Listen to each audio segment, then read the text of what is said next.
हजरत यूसुफ अलैहिस्सलाम की कहानी, कुरान की सबसे बेहतरीन दास्तान। नमस्कार दोस्तों, आप सभी का हमारे YouTube channel Hindi story CG पर बहुत बहुत स्वागत है। आज हम आपको कुरान पाक की सबसे खूबसूरत और सबसे बेहतरीन कहानी सुनाने जा रहे हैं, जिसे खुद अल्लाह ताला ने सूरह यूसुफ की आयत नंबर 3 में अहसनुल किसस यानी सबसे अच्छी कहानी कहा है। यह है हजरत यूसुफ अलैहिस्सलाम की पूरी जिंदगी की दास्तान। यह कहानी सिर्फ एक कहानी नहीं, बल्कि जिंदगी के गहरे सबक से भरी हुई है। जलन की बुराई, सब्र की ताकत, माफी की नेकी और सबसे बड़ी बात, अल्लाह की रहमत और उसके बेहतरीन प्लान पर पूरा यकीन। यह कहानी हमें बताती है कि जिंदगी में कितनी भी बड़ी मुश्किलें आएं, कितनी भी जुदाई और तकलीफें सहनी पड़ें, अगर हम अल्लाह पर भरोसा रखें और सब्र से काम लें, तो आखिर में अल्लाह हमें ऊंची मर्तबा अता करता है और हर दुख को खुशी में बदल देता है। तो दोस्तों, आराम से बैठिए, दिल और दिमाग लगाकर सुनिए यह दिल को छू लेने वाली दास्तान। बहुत पुराने जमाने की बात है। हजरत याकूब अलैहिस्सलाम अल्लाह के एक बड़े पैगंबर थे। वे नेक, सच्चे और बहुत ही रहमदिल इंसान थे। उनके कुल 12 बेटे थे। इनमें से हजरत यूसुफ अलैहिस्सलाम और उनके छोटे भाई हजरत बिन्यामीन एक ही मां के बेटे थे। हजरत याकूब को यूसुफ से बहुत ज्यादा मोहब्बत थी। वजह यह थी कि यूसुफ बचपन से ही बहुत नेक, समझदार, आज्ञाकारी और बेहद खूबसूरत थे। उनकी खूबसूरती ऐसी थी कि लोग देखते ही रह जाते थे। कहा जाता है कि अल्लाह ने उन्हें आधी दुनिया की खूबसूरती अता की थी। उनका चेहरा चांद की तरह चमकता था और दिल इतना पाक था कि हर कोई उनसे प्यार करने लगता था। एक रात छोटे से यूसुफ अलैहिस्सलाम ने एक अजीब और खूबसूरत ख्वाब देखा। सुबह उठकर वे सीधे अपने अब्बा हजरत याकूब के पास गए और बड़े मासूम अंदाज में बोले, अब्बा जान, मैंने एक ख्वाब देखा है। मैंने देखा कि 11 चमकते हुए तारे, सूरज और चांद सबके सब मुझे सजदा कर रहे हैं। हजरत याकूब अलैहिस्सलाम पैगंबर थे, उन्हें ख्वाब की ताबीर का इल्म था। वे तुरंत समझ गए कि यह ख्वाब कोई साधारण सपना नहीं, बल्कि अल्लाह की तरफ से बड़ी खुशखबरी है। यह इशारा था कि यूसुफ को अल्लाह बड़ी मर्तबा, पैगंबरी और ऊंचा दर्जा अता करेगा। लेकिन साथ ही उन्हें डर भी लगा कि कहीं उनके बाकी बेटों को यह बात पता चले तो वे जलन की आग में जल उठें। इसलिए उन्होंने प्यार से यूसुफ का सिर सहलाया और कहा, मेरे प्यारे बेटे, यह ख्वाब बहुत मुबारक है, लेकिन इसे अपने भाइयों से मत बताना। वे तुमसे जल सकते हैं और तुम्हें कोई नुकसान पहुंचा सकते हैं। अल्लाह तुम्हें बड़ा इल्म और हिकमत देगा इंशाअल्लाह। लेकिन भाइयों को पहले से ही यूसुफ से जलन थी। वे देखते थे कि अब्बा जान यूसुफ और बिन्यामीन को हमसे ज्यादा प्यार करते हैं, ज्यादा तवज्जो देते हैं। उनके दिलों में जलन की आग धधक रही थी। एक दिन वे जंगल में इकट्ठे हुए और आपस में बात करने लगे।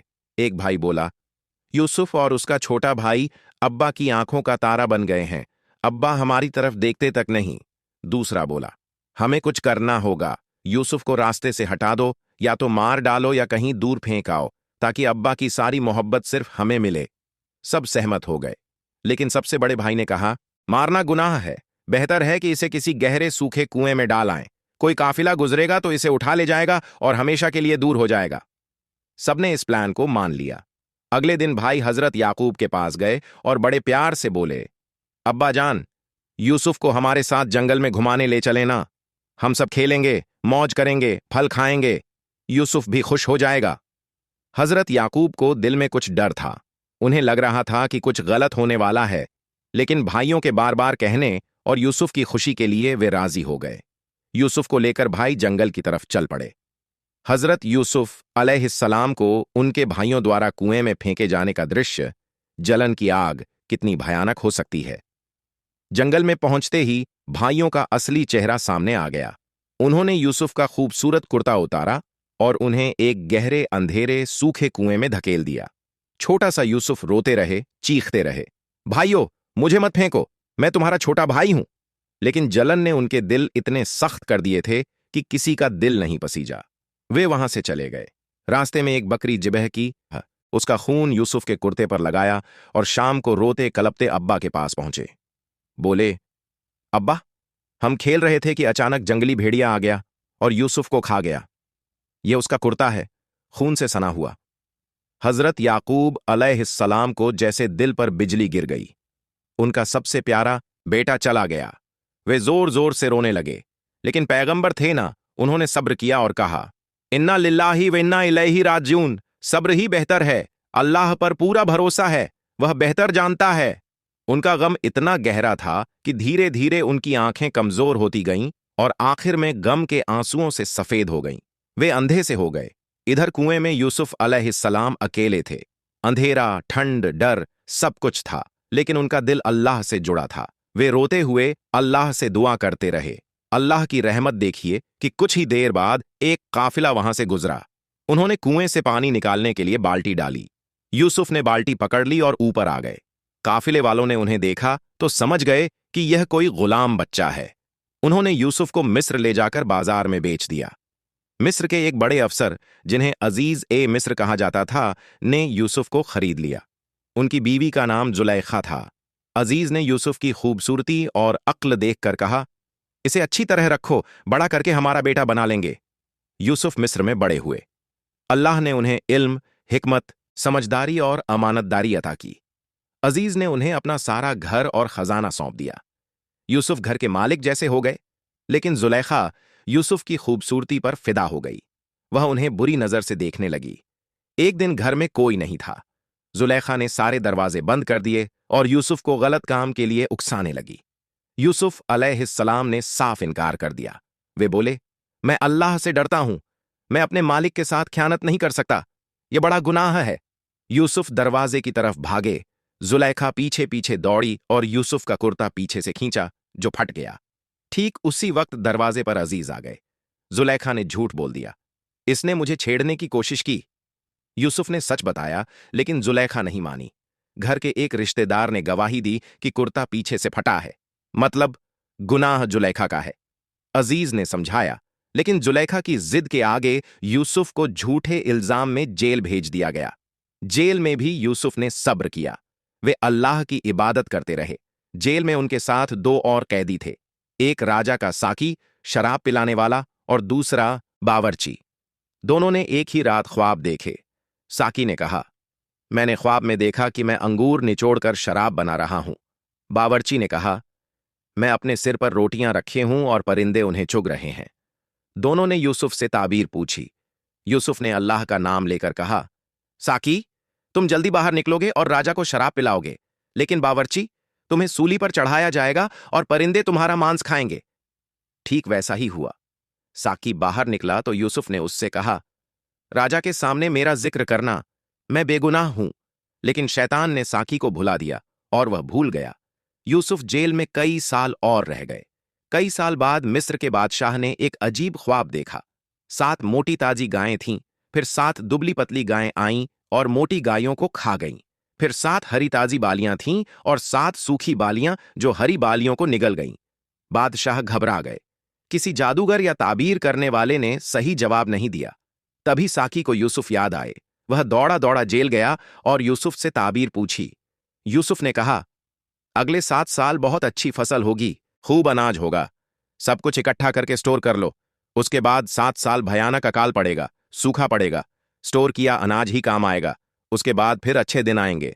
बादशाह ने यूसुफ को तुरंत बुलवाया। यूसुफ ने अपनी बेगुनाही साबित की। बादशाह इतने प्रभावित हुए कि उन्होंने यूसुफ को मिस्र का खजाने का मंत्री बना दिया।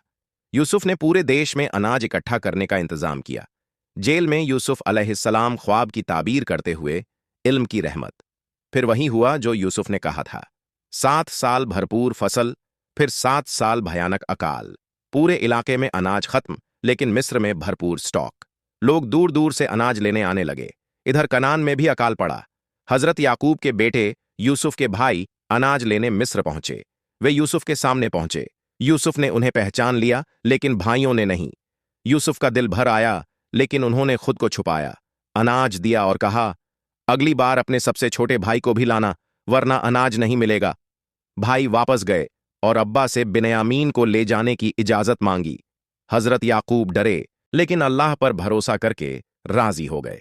दूसरी बार भाई बिन्यामीन को लेकर आए। यूसुफ ने बिन्यामीन को गले लगाया, पहचान लिया। फिर एक प्लान बनाया। राजा का कीमती प्याला चुपके से बिन्यामीन के सामान में डलवाया। जब भाई जाने लगे तो प्याला गायब मिला। तलाशी ली गई तो बिन्यामीन के बैग से निकला। यूसुफ ने कहा, चोर को सजा मिलेगी, एक भाई यहीं रह जाएगा। बिन्यामीन रह गए। भाई रोते हुए अब्बा के पास गए और सारी बात बताई। हजरत याकूब का दिल फिर टूट गया। वे बोले, अल्लाह पर भरोसा है, शायद अल्लाह मुझे मेरे दोनों बेटों को वापस दे। उनका गम और बढ़ गया। तीसरी बार भाई अनाज लेने आए। इस बार यूसुफ ने खुद को जाहिर कर दिया। बोले, पहचानते हो मैं कौन हूं? मैं तुम्हारा भाई यूसुफ हूं। भाई शर्म से पानी पानी हो गए, सर झुकाकर खड़े हो गए। यूसुफ ने उन्हें गले लगाया और बोले, कोई गम नहीं, कोई इल्जाम नहीं। अल्लाह ने इसी में भलाई रखी थी। जाओ, अब्बा और पूरे खानदान को मिस्र ले आओ। भाइयों ने जाकर अब्बा को सारी खुशखबरी सुनाई। हजरत याकूब की खुशी का ठिकाना न रहा। रास्ते में ही उनकी आंखों की रोशनी वापस आ गई। पूरा खानदान मिस्र पहुंचा। जैसे ही वे यूसुफ के सामने आए, सबने, हजरत याकूब, उनकी बीवी और 11 भाई, यूसुफ को अदब से सजदा किया। ठीक वही ख्वाब पूरा हो गया जो बचपन में यूसुफ ने देखा था। यूसुफ ने अल्लाह को सजदा किया और बोले, ऐ मेरे रब, तूने मुझे बड़ी सल्तनत अता की और ख्वाब की ताबीर सिखाई। तू ही सब कुछ करने वाला है। हजरत याकूब और यूसुफ की भावुक मिलन, गम के बाद खुशी की मिसाल, ख्वाब का पूरा होना, सूरज, चांद और 11 तारे यूसुफ को सजदा करते हुए। दोस्तों, यह थी हजरत यूसुफ अलैहिस्सलाम की पूरी कहानी। इसमें कितने सबक छुपे हैं। जलन इंसान को कितना अंधा कर देती है, सब्र करने वाले को अल्लाह कितनी बड़ी कामयाबी देता है, माफी करने से दिल कितना बड़ा होता है, और सबसे बड़ी बात, अल्लाह का प्लान हमेशा सबसे बेहतरीन होता है। यूसुफ ने कभी अल्लाह से शिकायत नहीं की, हमेशा शुक्र किया, नेकी पर कायम रहे। इसलिए अल्लाह ने उन्हें जेल से लेकर सल्तनत तक पहुंचाया। हमारी जिंदगी में भी मुश्किलें आएंगी, लेकिन सब्र करो, नेक रहो, अल्लाह पर यकीन रखो। आखिर में जीत नेकी की ही होती है। अगर आपको यह कहानी अच्छी लगी, दिल को छू गई, तो वीडियो को लाइक जरूर करें। कमेंट में सुबहान अल्लाह या अल्हम्दुलिल्लाह लिखें। चैनल को सब्सक्राइब करें और बेल आइकन दबाएं ताकि अगली पैगंबरों की कहानी सबसे पहले आपको मिले। अल्लाह हमें सब्र और नेकी अता फरमाए। अल्लाह हाफिज।